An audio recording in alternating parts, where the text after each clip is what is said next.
मंडळी, श्रीमद भागवताची महती सांगणारी अशीच एक कथा इथं सुंदर आलेली आहे. अत्यंत सुंदर असा प्रसंग आहे. एक एक कथा आपण ऐकणार आहोत आणि त्या प्रत्येक कथेमधून एक तत्वचिंतन, चिंतनाचा एक सार जो की आपल्याला कथा ऐकल्यानंतर स्वीकारायचा आहे. नारदजींचा प्रसंग आपण ऐकला. भक्ती मातेला तरुण बनवलं नारदजींनी भागवताच्या कथेनं. आता भागवताची महतीच होती ही. ग्रंथकारांनी विचार केला असता आणि भागवताची महती म्हणून ही कथा शेवटी, सगळ्यात शेवटी सांगितली असती तरी चाललं असतं. पण ही कथा प्रस्तावनेतच आहे. कारण काय? ज्याप्रमाणे वृंदावनात भक्ती माता म्हातारी झाली होती, त्याचप्रमाणे आपल्याही अंतर्हृदयामध्ये जी भक्ती माता आहे ती म्हातारी झाली आहे. बरं, जोपर्यंत भक्ती मातेला तुम्ही तरुण बनवत नाही तोपर्यंत ज्ञान आणि वैराग्याची प्राप्ती होत नाही. ज्ञान आणि वैराग्य हे भक्तीचे पुत्र आहेत. आईला बोलवा म्हणजे पोरं आपोआप येतील. हा, आई एखाद्या कार्यक्रमाला गेली, लेकरांना वेगळं आमंत्रण देत नाही, आई सोबतच लेकरं येतात. हा, ज्ञान आणि वैराग्य हे भक्ती मातेचे पुत्र आहेत. आणि जोपर्यंत आपल्या अंतरात्म्यातली भक्ती आपण तरुण बनवत नाही तोपर्यंत ज्ञान आणि वैराग्याची प्राप्ती होत नाही. मग भक्ती मातेला तरुण बनविण्यासाठी काय करावं लागेल? श्रीमद भागवताची कथा ऐकावी लागेल, जी स्वतः भक्ती मातेनं ऐकली मुनेश्वर श्री नारदजींच्या मुखारविंदामधून. महती सांगणारी पुन्हा एक कथा, सुंदर असा प्रसंग जो आता आपण ऐकणार आहोत. नदी, आणि नदीचं नाव आहे तुंगभद्रा. तुंग म्हणजे कल्याण, भद्रा म्हणजे अधिकाधिक, अधिकाधिक कल्याण करणारी ती तुंगभद्रा. आता या नदीच्या किनारी एक गाव अनुपम, आणि या अनुपम नगरामध्ये आत्मदेव नावाचे ब्राह्मण राहत आहेत. आत्मदेव, ज्यांनी आपल्या आत्म्यामध्ये भगवंताला विराजमान केलं ते आत्मदेव. आपण प्रत्येक गोष्टीचा अर्थ पाहत आहोत. हा, तुंगभद्रा अधिकाधिक कल्याण करणारी, आत्मदेव, ज्यांनी आपल्या आत्म्यामध्ये भगवंताला विराजमान केलं ते आत्मदेव. देवाला ज्यांनी आत्म्यात बसवलं असे ते आत्मदेव. सोपा अर्थ. यांची पत्नी, आणि यांच्या पत्नीचं नाव धुंदुली. धुंदुली, धुंदुली म्हणजे काय? धुंदुली म्हणजे तर्क वितर्क करणारी बुद्धी. धुंदुली म्हणजे तर्क वितर्क करणारी बुद्धी. जी बुद्धी आपल्या सगळ्या सामान्यांची आहे, तर्क वितर्क करणारी. एक गोष्ट आपण ऐकली का? आपण तर्कही करतो आणि वितर्कही करतो. हा, नाही नाही, काय आता पाऊस आला, कुठलं होतंय भागवत बिगवत. हा, नाही नाही, काय पाऊस आला, आता नाही व्हायचं भागवत. तर्क वितर्क. हा, एकदा जी ऐकली ती तशीच्या तशी स्वीकारत नाही. बरं, हा ठीक आहे, करा तर्क वितर्क, नका स्वीकारू जसंच्या तसं. पण ते तर्क वितर्काचं रूपांतर वादात होतं ना, भांडणात होतं ना. हा, तर्क वितर्कानं जर त्या तत्वाच्या मुळाशी आपण जात असू तर ठीकच आहे. पण एकाने म्हणावं असं, दुसऱ्याने म्हणावं तसं चाललंय. मग धुंदुलीची बुद्धी अशी होती तर्क वितर्क करणारी. आणि काय, आत्मदेव पत्नी धुंदुली सोबत राहत होते. पण या ठिकाणी गोष्ट अशी की आत्मदेवांना संतान प्राप्ती नव्हती, म्हणून आत्मदेव दुःखी होते. संतान प्राप्ती नव्हती म्हणून आत्मदेव दुःखी का? मूल बाळच झालं नाही. आणि मूलबाळ झालं नाही म्हणून आत्मदेव दुःखी होते. मला पुत्र पाहिजे. कशासाठी? वंश वेल पुढे गेला पाहिजे, माझं नाव या समाजात टिकून राहिलं पाहिजे, आणि म्हणून मला पुत्र प्राप्ती झाली पाहिजे. समाजात नाव टिकून ठेवण्यासाठी लेकरांची गरज नाही हो. समाजात नाव टिकून ठेवण्यासाठी सत्कार्य करण्याची गरज आहे. हा, सत्कार्य करण्याची गरज आहे. सत्कार्य कराल, ईश्वराचं कार्य कराल ना, तरच समाजात नाव टिकून राहील. मुलाबाळांना जन्म दिल्यानं समाजात नाव टिकून राहत नाही. मग तुम्ही म्हणाल मुलाबाळांना जन्म द्यायचा नाही का? अहो, झालीच पाहिजे ना पोरं बाळ. ती आपल्या संसाराची पूर्णता आहे, ती आपल्या प्रपंचाची पूर्णता आहे, म्हणून ते आवश्यकच आहे, नाकारता येणार नाही.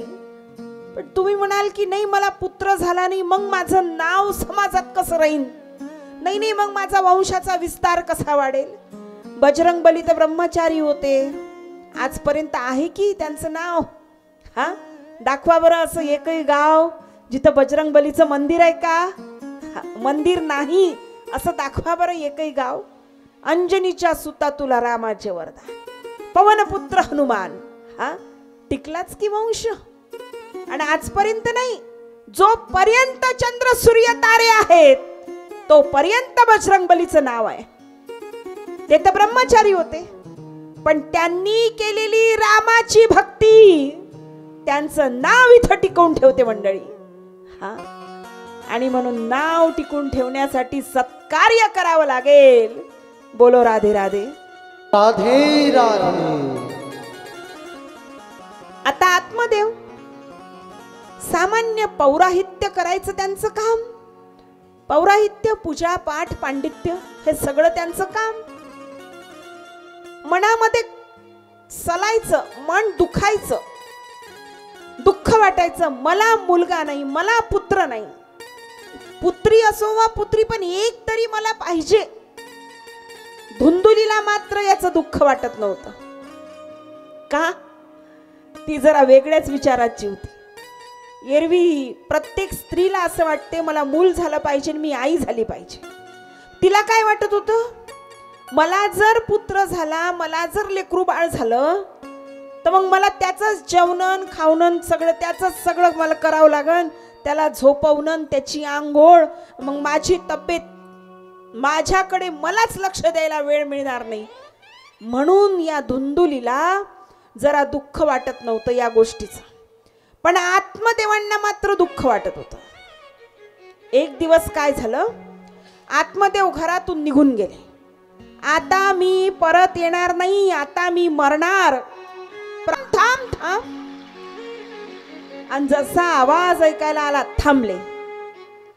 मागे वळून पाहिलं, एक सिद्ध महापुरुष होते. अरे कोण आहेस तू? तुझ्या चेहऱ्यावरचं तेज सांगतो तू ब्राह्मण आहे. होय, मी ब्राह्मण, माझं नाव आत्मदेव. पण तुझ्याकडे पाहून मला असं का वाटत होतं, तू इथं प्राण त्याग करायला आलायस, तू आत्महत्या करायला आलायस? हो, मी आत्महत्या करायलाच आलोय. अरे बाबा, तू ब्राह्मण आहे ना? हो हो. अरे मग समाजातल्या आत्महत्या तू थांबवाव्या, पण तू काय जीव द्यायला निघालास?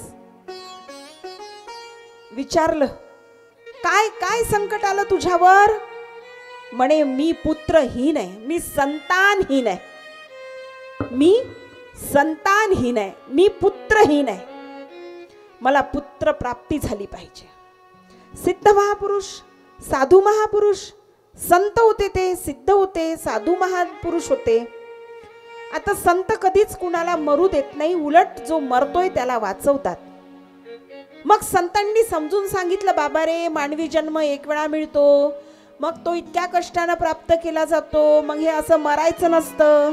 मरणं म्हणजे काय, तू काय जो असा आत्महत्या करून मरतो मग ते पाप आहे वगैरे, असं सगळं त्यांच्या पद्धतीनं त्यांनी आत्मदेवाच्या समोर मांडलं. आत्मदेव काय म्हटले? आत्मदेव म्हटले, बरं बरं ठीक आहे, तुमचं मला पटतंय, पण तुम्ही साधू महात्मा आहात ना, तुम्ही संत आहात ना, मग मी तुमचं ऐकतो, नाही मरणार मी, पण तुमच्या आशीर्वादानं मला पुत्र झाला पाहिजे. कसा माणूस आहे बरं हा, कसा माणूस आहे? याला जो देव पावतो त्या देवाला हा म्हणतो जागृत देवस्थान. याला जो देव पावत नाही तो म्हणतो हा देव नाही. हा सांगा कशी गंमत आहे. सगळीच देवस्थान जागृत आहे महाराज. आपल्याला जागृत होण्याची गरज आहे. हा इथला मारुती जागृत, तिथला राम जागृत, इथला कृष्ण जागृत. अहो मंदिर ही जर भगवान परमात्म्याची आहे तर प्रत्येकच मंदिर जागृत आहे. मंदिरात जाणारा भक्त जागृत पाहिजे. हा मंदिरात जाणारा भक्त जागृत पाहिजे. आपली भक्ती नवसापुरती, आपली भक्ती नवसापुरती. हा देवाच्या मंदिरात गेलो, देवा घरावरचा स्लॅब राहिला, देवा 2 वर्ष राहिले, जुन्याच घरात राहतो, घरावरचा स्लॅब नाही झाला अजून, यंदा पोरगी काढली लग्नाला, स्लॅब नाही झाला, कुठं बसवायचेत पाहुणे, कुठं बसवायचेत सोयरे, देवा स्लॅब झाला पाहिजे. पोरीला चांगलं स्थळ मिळालं पाहिजे, मुलाला नोकरी लागली पाहिजे. 60,000 रुपये महिन्याची नोकरी पोराला मागायची आणि देवाला 5 नारळाचं तोरण बांधायचं. भक्ती संपली. हा भक्ती संपली. असं आहे का? याला भक्ती म्हणायची का? ही भक्ती आहे का? हा आम्ही काय करतो, आम्ही जागृत नाही आणि आम्ही देवाला म्हणतो तो जागृत नाही. हा अहो आत्मदेवानी म्हटलं ठीक आहे, मी तुमचं मानायला तयार आहे, नाही मरणार मी, पण मला पुत्र झाला पाहिजे. आता आता संत महात्मे डोळे लावून बसले, म्हणे अरे बाबा आत्मदेवा, 7 पिढ्या मागच्या काही समोरच्या काही 7 पिढ्यांपर्यंत पुत्र प्राप्ती नाही. नाही नाही असं कसं? तुम्ही संत आहात, तुम्ही साधू आहात, तुम्ही तपस्वी आहात, तुमच्यामुळं मला पुत्र झालाच पाहिजे, तुम्ही आशीर्वाद द्या मला, नाही तर मी मरतो, नाही तर मी मरणार. संत म्हटले, साधू म्हटले, बरं ठीक आहे, होईलही पुत्र, पण तुला आनंद मिळणार नाही, तुला दुःखच मिळेल. म्हणे चालतंय, आताच माझं एवढं वय झालंय आणि आता पुत्र होईन आणि त्याच्यानंतर त्याच्यापासून मला आनंद, कोण जगतय कोण मरतय महाराज, त्याच्यापेक्षा आता पुत्र होतोय ना हाच आनंद मला पुरेसा आहे. क्षणात मिळणारा सुख आपल्याला लालच, आपण त्याच्या लालचेत असतो आणि क्षणात मिळणाऱ्या सुखाच्या लालचेपोटी आपण चिरकाल टिकणारा आनंद त्याला गमावून बसतो. एक फळ काढलं, झोडीतून फळ दिलं, म्हणे जा तुझ्या पत्नीला खाऊ घाल, होईल होईल तुला पुत्र होईल. घरी आले, घरी आल्यानंतर धुंदुली हाक मारली तिला, अगं ये, ऐकलं का? अरे भगवान सुनती हो, ऐकलं का? आता ती धुंदुलीच, आपल्यातलीच एक, आपल्यापेक्षा काय वेगळी होती काय? आपल्यातलीच एक. जसं आत्मदेवाला पाहिलं ती म्हटली, हा आले, मला माहीतच होतं याल. जीव बिव देणं हे काय तुमचं काम आहे होय? हा, झालं थोडस तुमचं आपलं नेहमीच, चाललो मी मरायला, चाललो मी मरायला. मला माहित आहे येता की 1-1.5 तासात परत. हा, मला माहित आहे येता परत. मला आजही वाटलं होतं यालाच परत, आणि आलेच. हा, आत्मदेवानी हात धरला, खाली बसवलं, म्हणे हे फळ खा, फळ. आणि हे फळ खाल्लं का आपल्याला पुत्र होईल, तू आई होशील, मी वडील होईल, मी बाबा होईल, मी पिता होईल. तिनं ते तर्क वितर्क करणारी बुद्धी धुंदुली. तिनं त्या फळाकडे पाहिलं, ती म्हटली जा आता माझे काम बिम करते मग खाते निवांत. जसं तिनं फळ पाहिलं महाराज, ती म्हटली फळं बिळं खाल्ल्यानं काही पोरं बाळ होत नसते. तर्क वितर्क करणारी बुद्धी. आता तिनं सल्ला विचारला. कुणाला? कुणाला सल्ला विचारला? काही ग्रंथात आहे बहिणीला, काही ग्रंथात आहे मैत्रिणीला. तर बहीण का मैत्रीण, बहीण का मैत्रीण असं केलं तर आपण तिथंच अटकू. म्हणून सल्ला विचारला हे खरं आहे. तिनं तिच्या बहिणीला सल्ला विचारला. आता तिची बहीण तिच्यासारखीच संगती, हा, बुद्धीच्या विषयावरून ठरते की नाही. बुद्धीचा जसा विषय तशी प्रत्येकाची संगती ठरली असते. भजनवाल्यांना दारू पिणारे आवडत नाही, दारू पिणाऱ्यांना भजनवाले आवडत नाही. संगती ठरली असते. भजनवाल्यांना भजनच आवडतात आणि व्यसन करणाऱ्यांना व्यसन करणारेच आवडतात. शोधून काढतील ते, किती अनोळखी गावात सोडा, त्यांना बरोबर व्यसन करणाऱ्यांना 2-3 जण तर सोबत मिळतीलच. किती अनोळखी गावात सोडा यांना. भजन करणाऱ्यांना लागल्यास भजन करणारे भेटणार नाही, यांना बरे आपापले सोबत भेटतातच. बुद्धीच्या विषयावरून संगती ठरत असते. आणि म्हणून हिनं हिच्या बहिणीला विचारलं. हिची बहीण हिच्याच सारखी.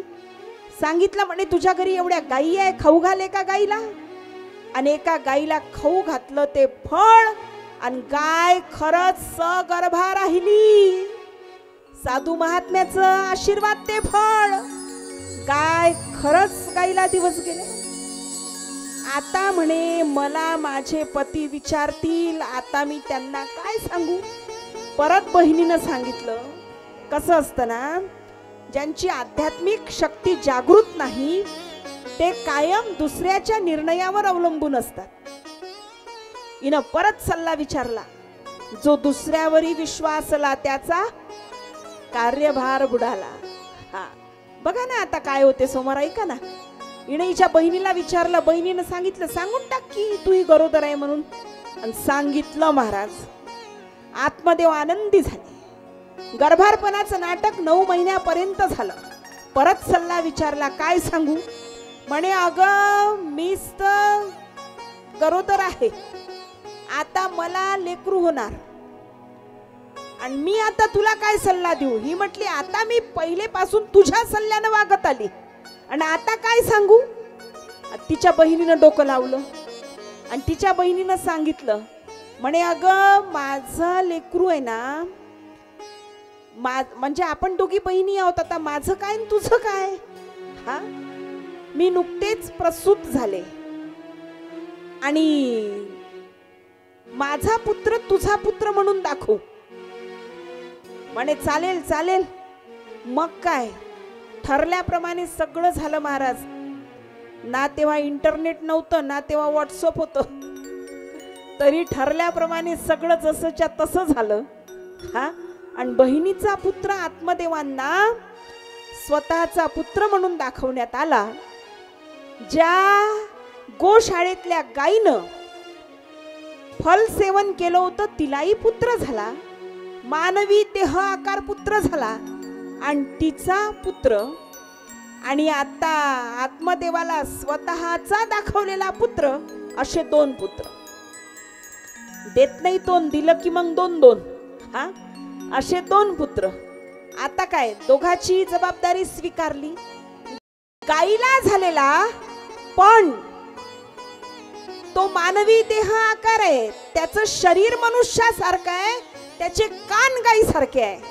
म्हणून नाव काय ठेवलं, गोकर्ण. आणि एक धुंदुली पासून झालेला म्हणून नाव ठेवलं धुंदुकारी. आता दोन्ही पुत्रांची जबाबदारी, उत्तरदायित्व सगळा समाज कुतूहलानं पाहत होता.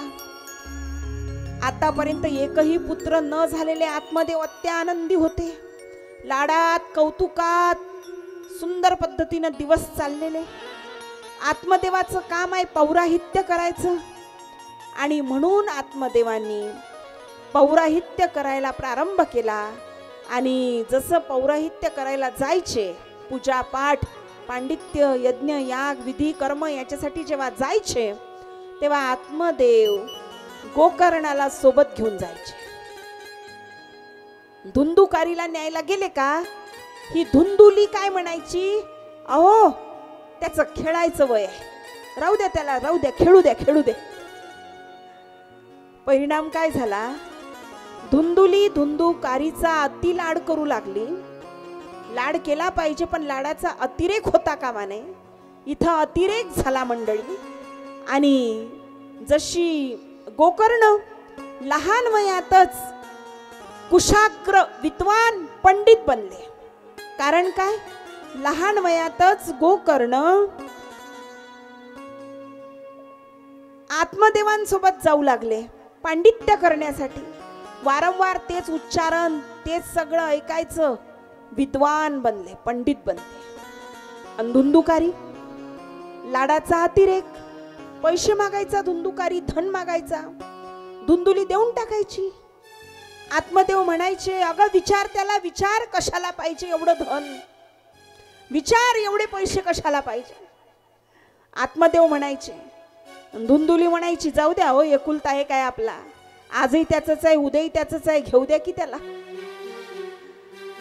परिणाम काय झाला, लहान वयात धुंदुकारी व्यसनी झाला, मद्यपी झाला, वेश्यागामी, जुगार खेळणारा जुगारी. 2-2, 3-3 रात्र घरी येत नव्हता. एक दिवस आत्मदेव म्हटले, विचार त्याला, 3 रात्र घरी नव्हता तो, विचार त्याला. धुंदुली म्हटली, तुम्हाला काय करायचंय, माझा मुलगा मी घेईन पाहून. मग काय, धुंदुकारीची एवढी हिम्मत, बापावरच हात उगारला, पित्यावरच हात उगारला, अपमान झाला. आणि म्हणून गोकर्णजींनी सांगितलं, पिताजी तुमचा अपमान झाला, इथं राहू नका. निघाले वानप्रस्थ आश्रमासाठी. आता धुंदुकारी जायला लागले, आत्मदेव जायला लागले, गोकर्ण जायला लागले. आणि आता धुंदुली आणि धुंदुकारी दोघच उरले. धुंदुकारी द्रव्य मागायचा, धन मागायचा, देऊन टाकायची धुंदुली. एक दिवस असा आला, काहीच नव्हतं द्यायला. चांदीचे भांडे दिले, अलंकार दिले, सोन्याचे आभूषण दिले, घरी हिरे होते ते दिले, गळ्यातलं मंगळसूत्र दिलं. आता काहीच नाही म्हणे तुला द्यायला. मग म्हणे मला द्यायला काहीच नाही, मग तुला जगायचा अधिकार नाही, मर म्हणे तू. लाथ मारली तिला, हाकलून दिलं. तो मानसिक धक्का तिला सहन झाला नाही, तिला मरण आलं. आता धुंदुकारी एकटाच जुगार खेळण्यासाठी ज्या मित्रांकडून धन आणलं होतं, द्रव्य आणलं होतं, ऋण कर्ज ज्याला आपण म्हणतो, आता ते मित्र येऊ लागले. ज्या वेश्यांना आश्वासन दिलं होतं, मी तुम्हाला सुंदर हार बनवून देईन सोन्याचा, त्या वेश्या आल्या. ऋण मागितलं होतं, कर्ज ज्यांचं होतं ते सगळे मित्र पैसे मागू लागले, धन मागू लागले. बाबा रे, आमचं धन तू घेतलं होतं, देऊन टाक, आम्हाला आमचं परत कर. अरे कुठून देऊ, माझ्याजवळ एक पैका सुद्धा नाही. नाही ना, आम्हाला द्यायला काहीच तुझ्याकडे. हा मग मर तू. बदडून बदडून मारून काढलं. आणि एवढं मारल्यानंतरही मरण येत नाही. मग काय केलं, जीभ काढली, जीभ. त्या जिभेवर जळते निखारे टाकले महाराज. निगृण पद्धतीनं मारून टाकलं. त्या वेश्या म्हणजे आपल्याला जी व्यसनं लागली आहेत ना, ती व्यसनं. हा, ते कर्ज मागायला आलेले जे मित्र आहेत ना, ते आपले दुर्गुण आहेत, दुर्गुण. व्यसन आणि दुर्गुण एक दिवस माणसाचं पतन निश्चित आहे. एक दिवस त्या जीवाचं पतन निश्चित आहे. मारून टाकलं, निघृण पद्धतीनं मारून टाकलं. शुभ कार्य कराल तर अंत ही शुभ होईल, आणि अशुभ कार्य कराल तर अंत ही अशुभ होईल. बोलो राधे राधे. राधे राधे.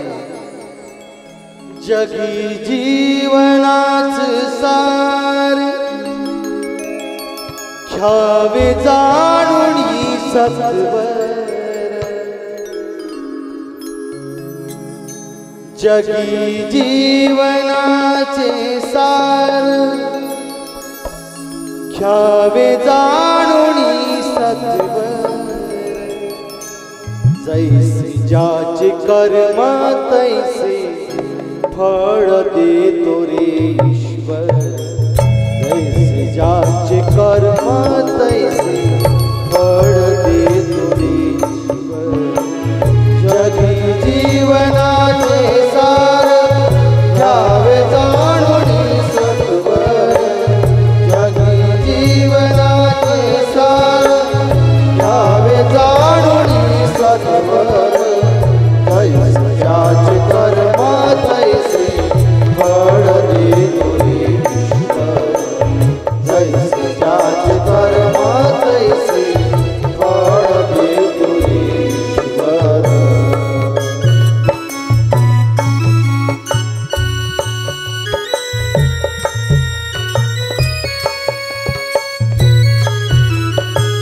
क्षणिक सुखासाठी आपुल्या कोणी होती नीती भ्रष्ट. कोणी त्यांची जीवन आपुल दुःख जगी करण्या.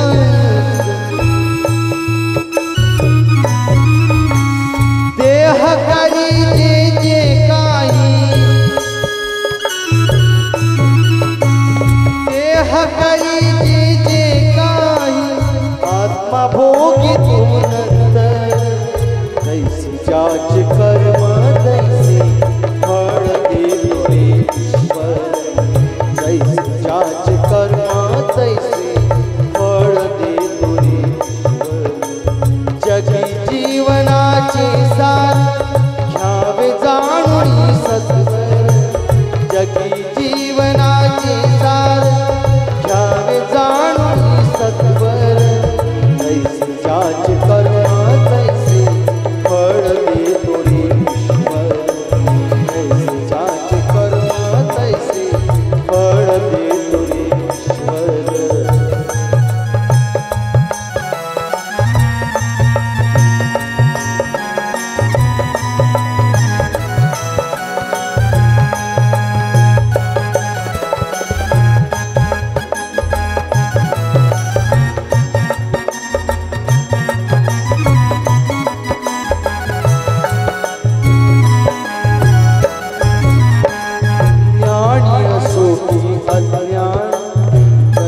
एक आहे जाण. मृत्यूला न चुकवी कोणी, थोर असो अथवा सान. सोड सोड माया सारी, सोड सोड माया सारी. जग आहे हे नश्वर. जैसे ज्याचे कर्म तैसे फळ देतो रे ईश्वर. जैसे ज्याचे कर्म तैसे फळ देतो रे ईश्वर.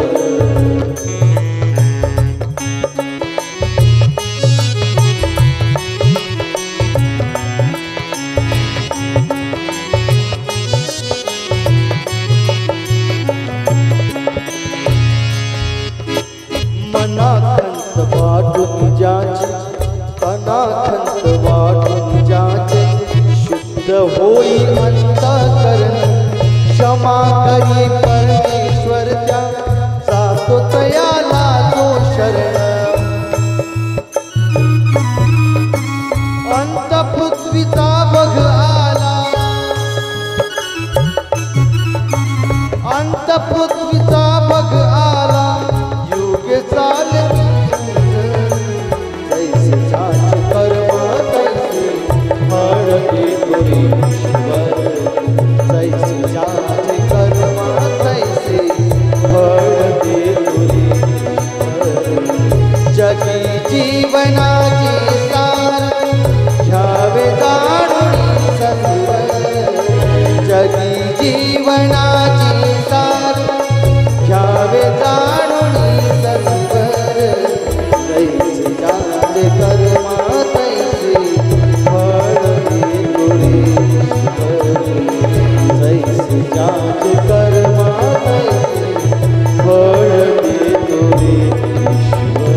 कर्म तैसे फळ देतो रे ईश्वर.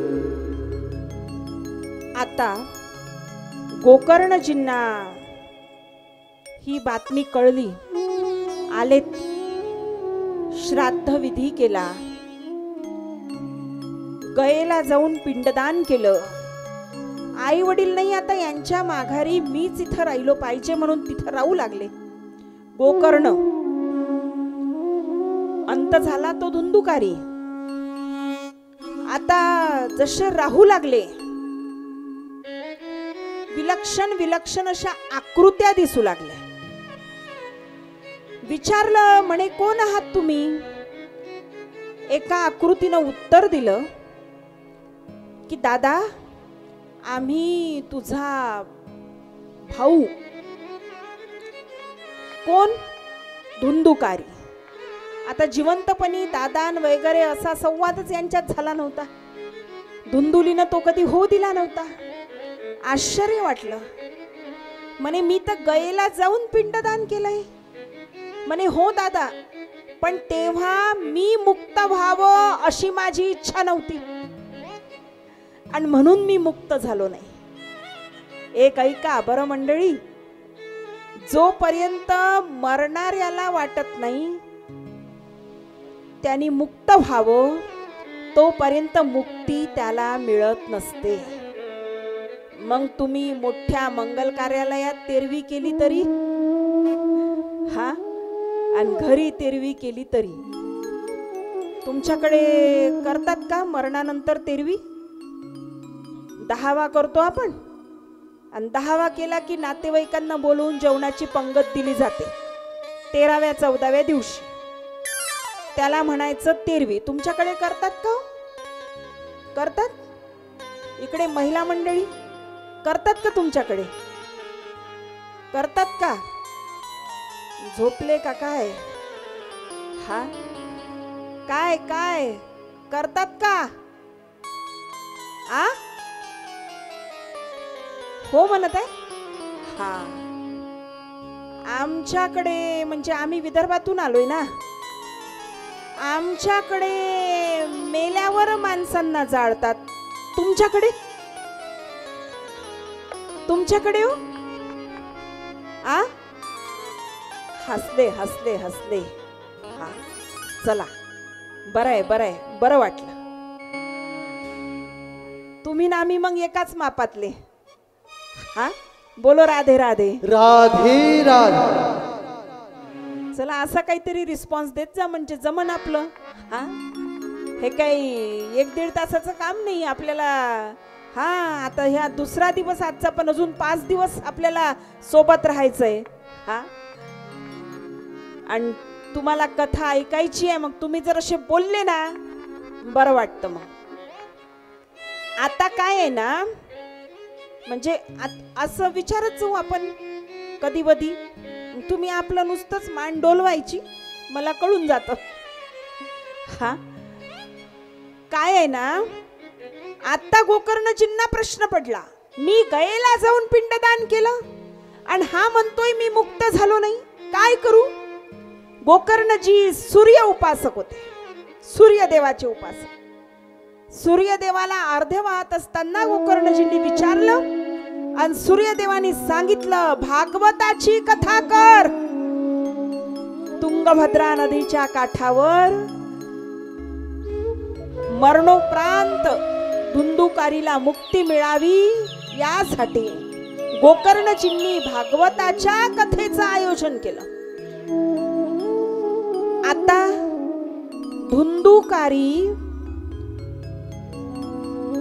धुंदुकारीसाठी कथा होती, धुंदुकारीला मुक्ती मिळावी यासाठी कथा होती. आता धुंदुकारी कथेमध्ये कथा ऐकायला येईल तेव्हा मुक्ती मिळेल ना. आता धुंदुकारीला प्रश्न पडला, मी कथेमध्ये कसं जावं? कारण धुंदुकारी, हा, धुंदुकारी मेलेले होते, मरण पावलेले होते, मृत्यू झालेला होता. आणि कथा ऐकायला कोण येतं? कथा ऐकायला कोण येतं? जे जिवंत आहेत ते आहात ना? अहो तुम्हाला विचारते, आहात ना? 2-4च माना डोलल्या. आता आपण जिवंत आहो ही काय शंकेची गोष्ट आहे का हो? हा, मी जिवंत आहे हे सांगायला एवढा वेळ? हा, प्रश्नच आहे महाराज. हा, आहात ना? जाऊ दे, तुम्ही सांगत नाही तोपर्यंत कथा बंद. आहात ना? हा. तेव्हा धुंदुकारीनं काय विचार केला? धुंदुकारीनं विचार केला, तिथं एक बांबू होता, तिथे एक वेळू होता. म्हणे या वेळूमध्ये जाऊन मी घुसावं. धुंदुकारी त्या बांबूत जाऊन घुसले. आता त्या बांबूला होत्या 7 गाठी. 7 दिवसाच्या 7 कथा ऐकल्या आणि 7 दिवसीय कथेचं श्रवण करून बांबूची प्रत्येक गाठ फुटली. एक दिवस कथा ऐकली का गाठ फुटली, कथा ऐकली का गाठ फुटली.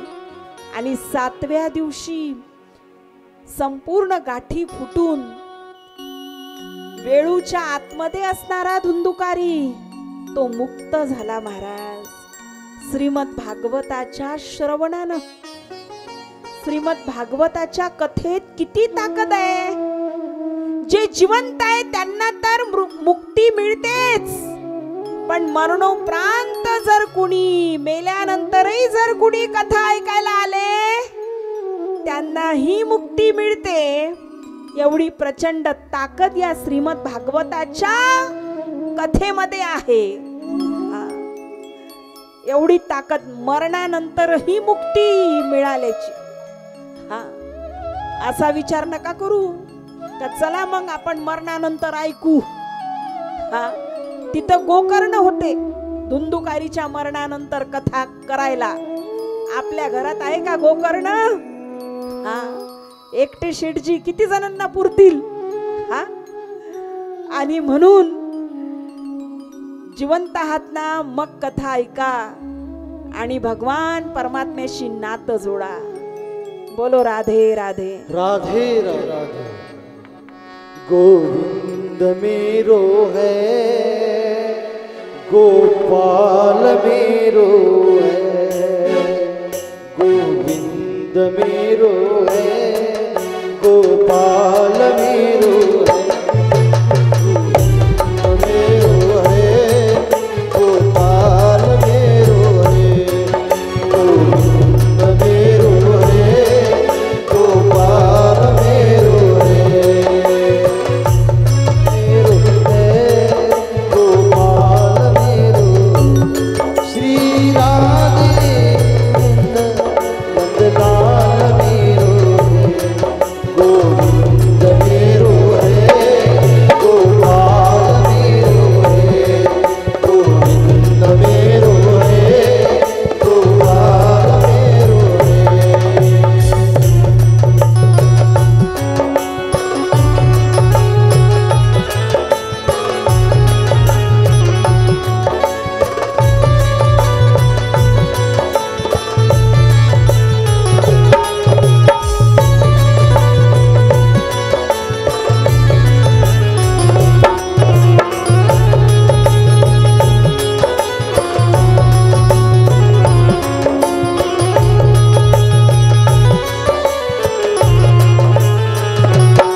श्री बाके बिहारी नंदलाल मेरो है.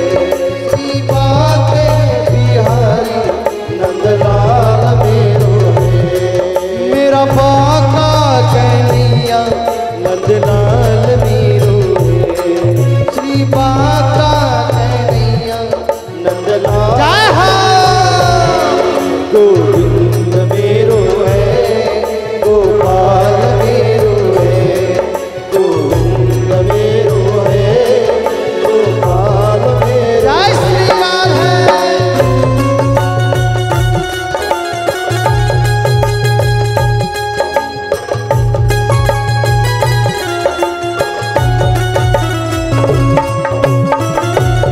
हरि बोल.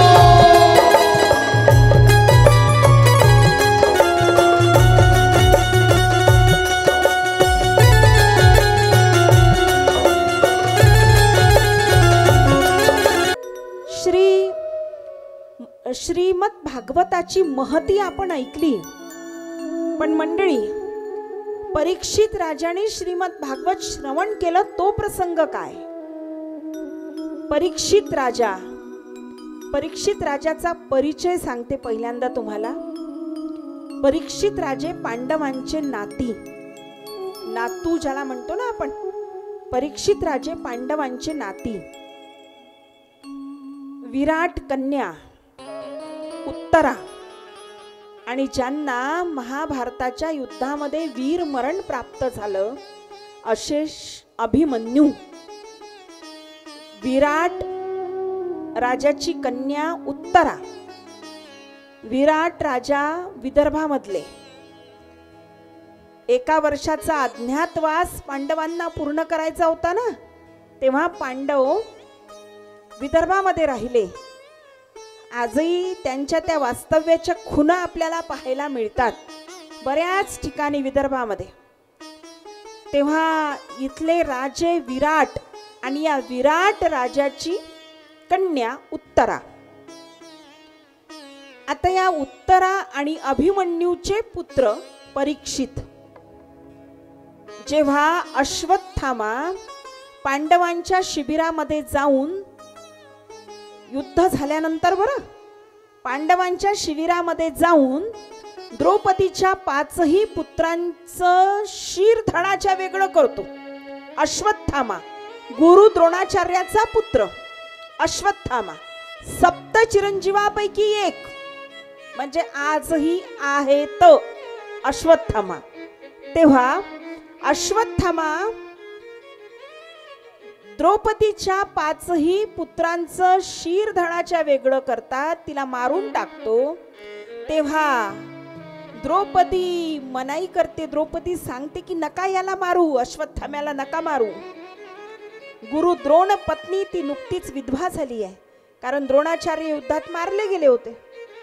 आणि म्हणे पती गेल्याचं शोक आहे, पती गेल्याचं दुःख आहे, आता पुत्र गेल्याचंही दुःख, काय करावं त्या माऊलीनं. म्हणे नाही नाही याला मारू नका. मग काय केलं? मणी काढला आणि कायमचं जीवनदान देऊन टाकलं. कसं असतं ना, मरणापेक्षा अपमान खराब असतो.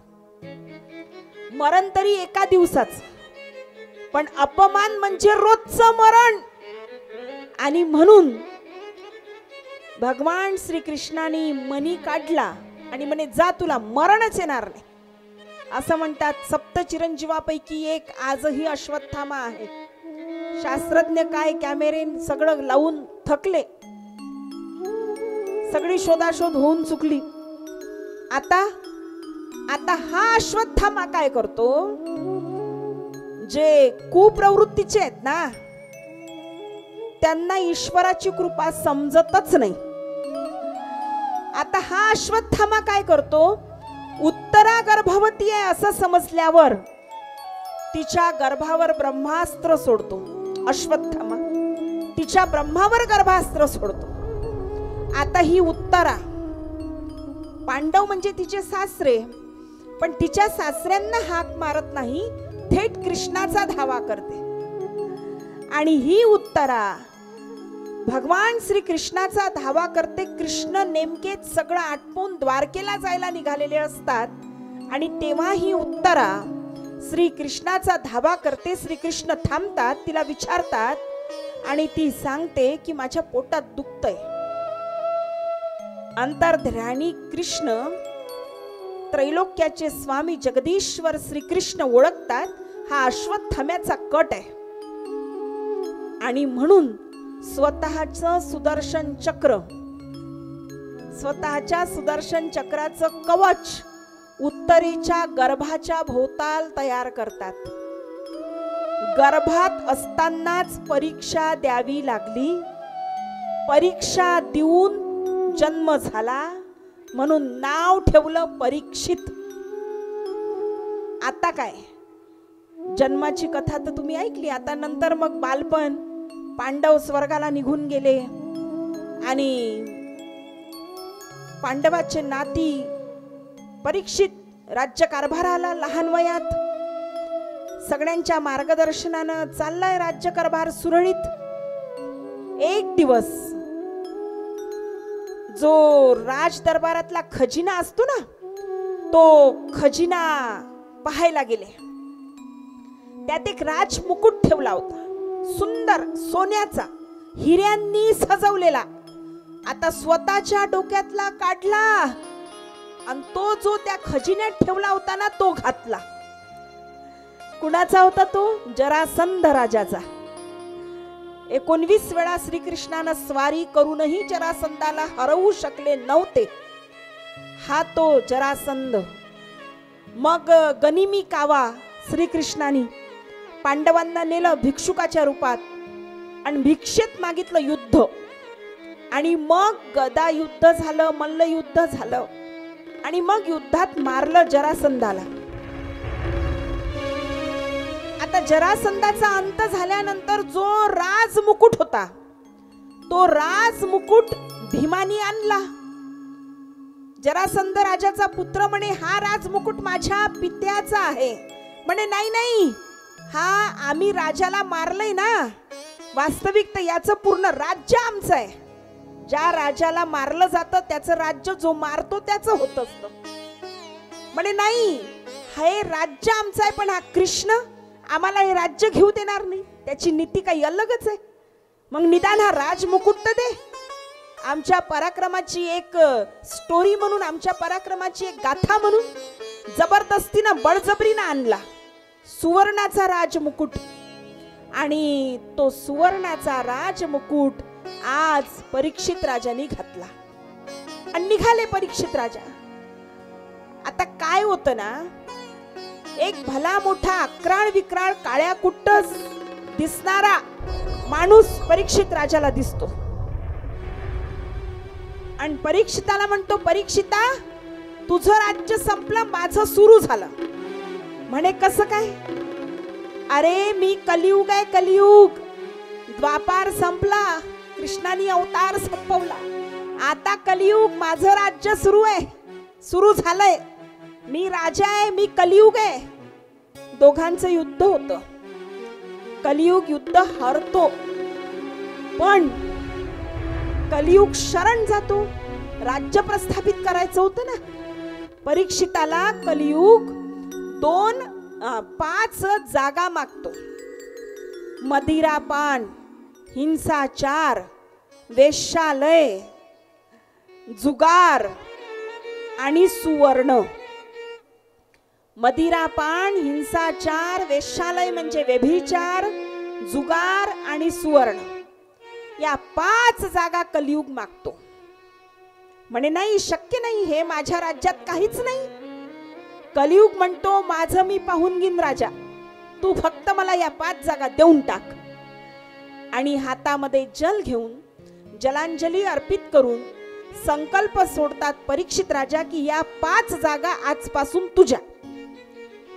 आणि दुर्दैवानं सगळ्यात पहिले बळी कोण ठरतात? परीक्षित राजा. सुवर्ण म्हटलं ना आपण. आता सुवर्ण या शब्दाचा अर्थ काय? त्यावेळी चलन जे होतं ते सुवर्णाच्या मुद्रा होतं आणि म्हणून सुवर्ण असं म्हटलंय. वास्तविक सुवर्ण याचा अर्थ अनितीनं कमावलेलं धन, बळजबरीनं आणलेलं धन, पारमार्थिक कार्याचा लवलेश नसताना कमावलेलं धन, त्याला म्हणायचं अनितीनं आणलेलं धन. तर सुवर्ण या शब्दाचा अर्थ इथं हा अपेक्षित आहे. मग भीमानी तो राजमुकुट बळजबरीनं आणला होता, त्यातल्या त्यात तो सुवर्णाचा होता. तो राजमुकुट परीक्षित राजांनी घातला आणि पहिली जागा परीक्षित राजाच्या डोक्यावर कलियुगानं स्थिर केली. परीक्षित राजाच्या मुकुटात कलियुग जाऊन बसले. आता जिथं कलियुग आहे, हा परीक्षित राजाची मती भ्रमिष्ट झाली. एका ऋषीच्या आश्रमात गेले आणि त्या ऋषीच्या आश्रमात गेल्यानंतर ते ऋषी डोळे लावून बसले होते. श्रमिक त्या ऋषीचं नाव.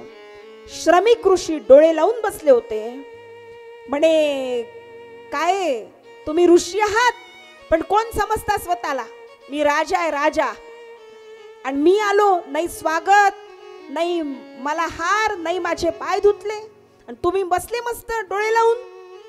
राजा आहे, माझा अपमान झाला, क्रोधायमान झाले. परीक्षित राजा इकडे तिकडे पाहिलं, मेलेला साप दिसला.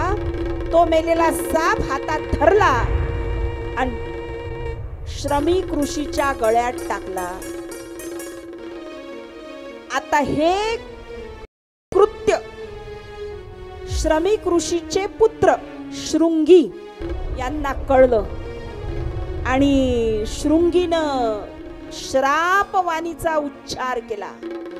ज्या कुण्या व्यक्तीनं माझ्या पिताजींच्या गळ्यात मेलेला साप टाकून माझ्या पिताजीचा अपमान केला,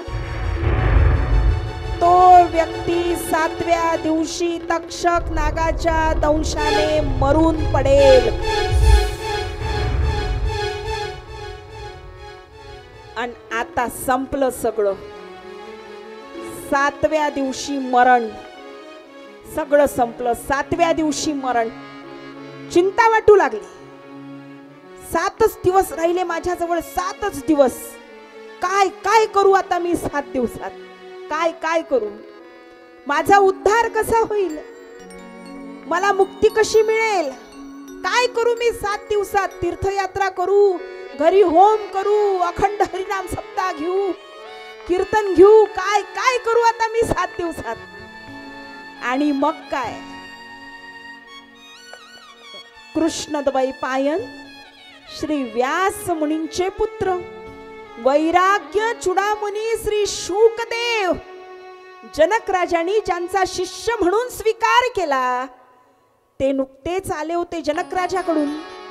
आणि वडील श्री व्यासजींनी सांगितलं होतं, भागवत भक्तीचा प्रसार करायचा आहे ना, मग हे महापुराण घे आणि या श्रीमद भागवताचा प्रसार आणि प्रचार कर. आणि निघाले हातात कमंडलू घेऊन शुकदेव. परीक्षित राजासोबत भेट झाली. चिंतेचं कारण विचारलं.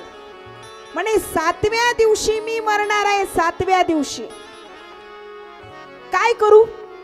म्हणे 7च दिवसात तुझा मुक्ती प्राप्त होईल अशी एक सुंदर कथा श्रीमद भागवताचं महापुराण तुला सांगतो, ऐक. म्हणे ठीक आहे. मंडळी, कलियुगाची सुरुवात झाल्यानंतर या भूतलावरील सगळ्यात पहिला श्रीमद भागवताचा सप्ताह श्री परीक्षित राजाला मुक्ती मिळावी यासाठी पार पडला. श्री परीक्षित राजाला मुक्ती मिळावी यासाठी पार पडला. गंगा नदीच्या पावन पवित्र किनाऱ्यावर शुकताल या तीर्थक्षेत्री महादेवाच्या मंदिरात वटवृक्षाचे खाली श्री शुकदेव आता आपल्या मंडपात येत आहेत. राजा परीक्षित आपल्या मंडपात येत आहेत. मंडळी, श्री शुकदेवांनी कथा सांगितली आणि परीक्षित राजांनी कथा श्रवण केली. कृष्णा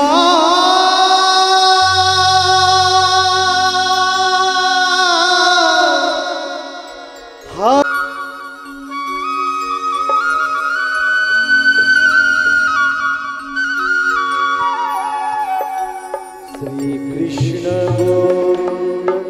हरे मुरारी, हे नाथ नारायण वासुदेव, कृष्ण गोविंद हरे मुरारी, हे नाथ नारायण.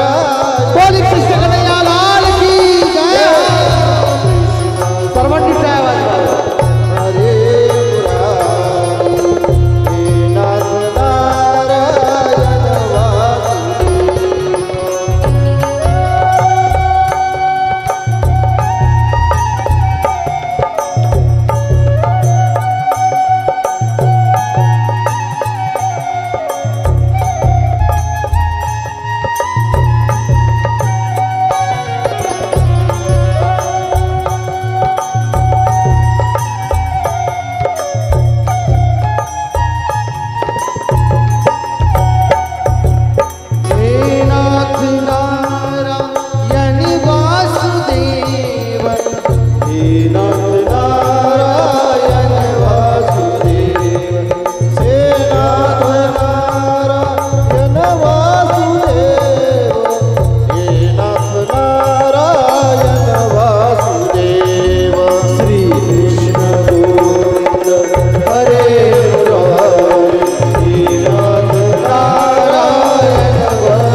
होणार आणि ज्यांनी संकल्प केला होता श्री शुकदेवांच्या मुखारविंदामधून श्रीमद भागवत श्रवण करणार, तेव्हा श्री परीक्षित राजे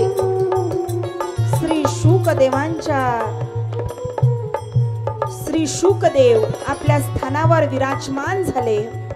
श्री परीक्षित राजे त्यांच्या स्थानावर विराजमान झाले. श्री परीक्षित राजांनी शुकदेवांना दंडवत प्रणाम केला, नमस्कार केला आणि परीक्षित राजाला मुक्ती मिळावी यासाठी श्री शुकदेवांच्या मुखारविंदामधून श्रीमद भागवताच्या कथेला प्रारंभ झाला. हरिद्वार इथून जवळच अंतरावर असलेल्या परम पवित्र अशा शुकताल या तीर्थक्षेत्री महादेवाच्या मंदिरात वटवृक्षाचे खाली बसून या श्रीमद भागवताच्या कथेला प्रारंभ झाला. आजही शुकताल या ठिकाणी लाखोच्या संख्येनं भाविक जातात, कथा ऐकतात. तो वटवृक्ष तुम्हाला शुकतालला आजही पाहायला मिळतो. हा, आणि म्हणून मंडळी, ज्या पद्धतीनं श्री परीक्षित राजांनी शुकदेवांच्या मुखारविंदामधून कथा श्रवण केली आणि श्री शुकदेवांनी कथा सांगितली, परीक्षित राजाला मुक्ती प्राप्त झाली, त्याच पद्धतीनं तुम्हा आम्हा सर्वसामान्यांना मुक्ती मिळावी म्हणून ही श्रीमद भागवताची कथा श्री क्षेत्र गोवर्धनगड या ठिकाणी आयोजित आहे. रोज एक एक सुंदर सुंदर कथा आपण ऐकणार आहोत. एक एक पवित्र असा सुंदर प्रसंग आपण ऐकणार आहोत. आज आपल्या मंडपात शुकदेव आले, परीक्षित राजा आले. उद्या आपल्या मंडपामध्ये प्रल्हाद येणार आहे, हिरण्यकश्यपू येणार आहे. हिरण्यकश्यपू तुमच्या समोर खांबातून निघणार आहे. नृसिंह भगवंत तुमच्या समोर खांबातून निघून हिरण्यकश्यपूचा वध करणार आहे. तेव्हा मंडळी, सुंदर प्रसंग, एक एक प्रसंग मनाला भुरळ पाडणार आहे. एक एक प्रसंग भगवान परमात्म्याशी नातं जोडणार आहे. तेव्हा कथा ऐकायला येण्याची तयारी ठेवा आणि कथा ऐकायला या. सुंदर अशी कथा. आज तुम्ही श्रोते मायबाप कथा ऐकायला आलात. व्यासपीठाकडून तुमचा आभार.